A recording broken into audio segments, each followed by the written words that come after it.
کہنے لگے اب آپ صحیح بات لے کے آئیں، اب سوال ختم ہو گئے نا. کہنے لگے اب آپ بات فَذَبَحُوهَا، انہوں نے ذبح کر دی. وَمَا كَادُوا يَفْعَلُونَ، پر ایسا کرتے نظر آتے، لگتا نہیں تھا کریں گے ذبح پر ذبح. اچھا یہ گائیں پھر ملی کیسے؟ امام خازن کہتے ہیں کہ ایک نیک آدمی تھا تو اس کا آخری وقت آ گیا تو اس کے پاس جو کل جمع پونجی تھی وہ ایک بچیا تھی، گائیں کی بچیا ویڑی، اس کے پاس وہ ایک بچیا تھی صرف. تو اس نے اس طرح کیا کہ اس کی گردن پر ایک مہر لگائی، اللہ کے نام پر بطور امانت اس نے اس کو جنگل میں چھوڑا. کہا یا اللہ میرا بیٹا ایک ہی ہے، وہ بھی چھوٹا ہے، اس کی حفاظت کرنا اور میرے بیٹے کو پہنچا دینا. بچہ بالغ ہو گیا.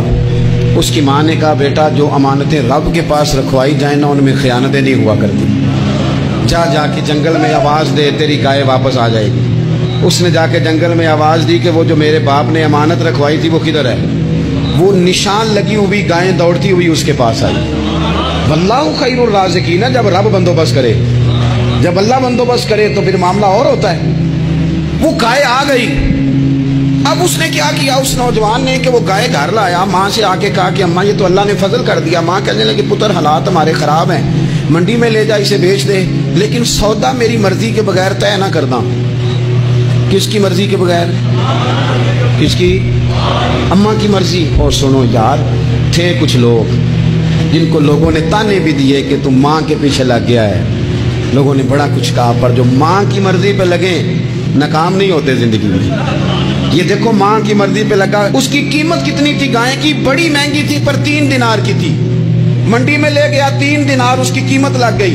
تو ماں نے کہا تھا میری مرضی کے بغیر سودا نہ کرنا. اب بچے تو نہیں نہ مانتے، اماں کو کیا پتا بار بزنس کیا ہے، لین دین کیا ہے. پر ماں نے کہا تھا میری مرضی. بندہ دے رہا ہے اسے 3 دینار. اس نے کہا جی میں نے طے تب کرنا ہے، ڈن تب کرنا ہے، پہلے اماں سے پوچھنا ہے.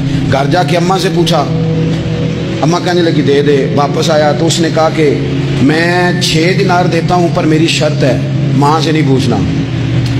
اس نے کہا تو 12 بھی دے، ڈانتا بھی ہونا ہے جب اماں نے کہنا ہے.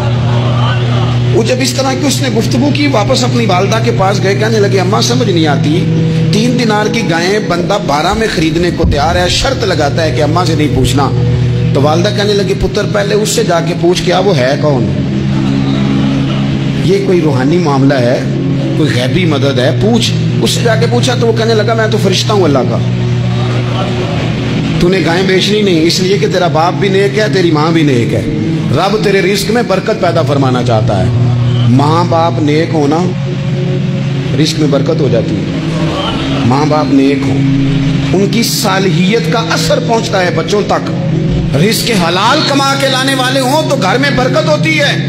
جا کے کہا کہ تیرے ماں باپ نیک تھے، اسے نہ بیچنا گائے کو، تو کیا کریں؟ کہنے لگے بنی اسرائیل والے سوال کر کر کے خود مشکل میں آ گئے. اب وہ ایسی گائے جو جوان بھی ہو، یہاں تو ہر غریب آدمی اپنی گائیں یہاں لگا دیتا ہے، کھیتی باڑی میں یہاں لگا دیتا ہے، کنویں میں پانی نکالنے میں، تو یہاں تو ہر ایک کی گائیں. تو ایسی گائیں جس کا رنگ بھی اتنا پیارا ہو، زیادہ بوڑھی زیادہ بچی بھی نہ ہو، اور ابھی تک کھیت میں بھی نہ لگی ہو، وہ سوائے تیرے کہیں نہیں ہے. اس نے کہا چل پھر مہربانی کر بتا میں کتنے کو دوں گائیں، اگر وہ آ جائیں تو کتنے کو بیچنی ہے. اسے کہنا کوئی نہیں، ریٹ تو زیادہ کرنا ہی نہیں. ان سے کہنا گائے کے اندر سے گوشت نکال دیں اور جتنا گوشت ہے اتنے پیسے بھر دیں، اس کی کھلڑی بھر دیں. اب وہ بنی اسرائیل والے ڈھونڈتے پہنچ گئے. کہا جناب گائیں 3 دینار کیا 6 لے لو. اس نے کہا نہ بھائی، ذبح کروں گا، گوشت نکالوں گا، جتنا وزن گوشت کا اتنے پیسے بھرو گے کھال میں تو پھر گائے تمہیں ملے گی. اب مجبور تھے، کیا کرتے؟ ابن کثیر حدیث لائے ہیں، امام سیوطی نے در منصور میں بھی لکھی ہے. نبی پاک صلی اللہ علیہ وسلم نے فرمایا سنو جوانوں، اور اسے دل کی تختی پہ لکھو. نبی پاک علیہ السلام نے فرمایا اگر بنی اسرائیل والے زیادہ سوال نہ کرتے تو اتنی مشکل کا شکار نہ ہوتے. انہوں نے سوال اتنے کیے کہ چارہ نہیں ہے اب ان کے لیے، چارہ نہیں ہے اب ان کے لیے کہ یہ ادھر ادھر جا سکے. مجبوری بن گئی، یہی گائے خریدنی ہے، یہی لے جانی ہے. اب اتنا سارا مال جمع کر کے وہ گائے خریدی، ذبح کی. تو مقتول کو جب اس کا ایک حصہ مارا تو اس نے اٹھ کے کہہ دیا یہ جو مدعی بنا ہوا ہے نا، یہی تو میرا قاتل ہے، یہی تو میرا قاتل ہے، یہی تو ہے، اس نے یہ